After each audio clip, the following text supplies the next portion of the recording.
usap-usapan po ngayon ang mga bagay na libreng ipinamimigay.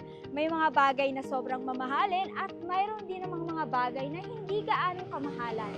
Pero ano nga ba ang dapat at kailangan nating ipamahagi lalo na sa panahon ngayon?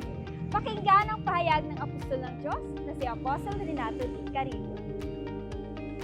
Beloved, it's time to give the Lord to everybody.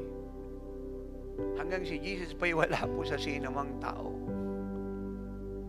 Siya po ay alipin ng iba't ibang gawa ni Satan. From sin to poverty, from sin to defeat. And believe me, that defeat is not partial, it is complete. Dahil once na tayo po ay binilanggo ni Satan, believe me, hindi niya po ibibigyan ng pagkakataong makaahon. At di po siya papayag na ang bandit ng sino man po ay 50% or 60 or 70 or 80. It must be 100%. So meaning to say, the devil wants to have total control to you and to one's life. Yun po yung goal niya kung bakit siya dumating sa mundo. As Jesus said that in John 10:10, but to steal, to kill, and to destroy. And Jesus answered quickly, but I came to the world to give life and make that life more abundantly. Kung makikita po natin ang comparison sa the contrast, pag ang tao po sino man siya, gaano man siya kahedukado, katalino, kayaman, karunong, ano man po ang kanyang citizenship, siya po ay 100% in the devil's hand. He or she or they are under the control of the devil. On the other hand, pag siya naman po'y napunta kay Kristo, ang kanya pong deliverance ay 100%. Amen. He died for all and rose again from the dead to save all.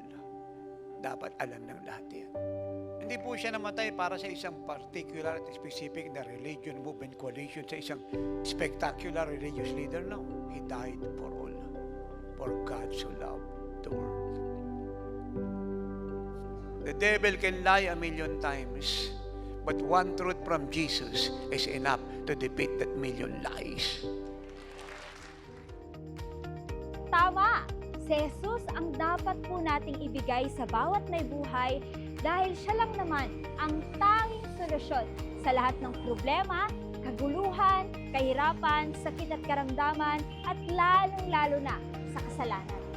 Siya lang naman ang makakapagbigay ng totoong pag-ibig, kaligayahan, kapayapaan, kayamanan, kagalingan sa sakit at karamdaman, at lalong-lalo na 100% kaligtasan sa sangkatauhan.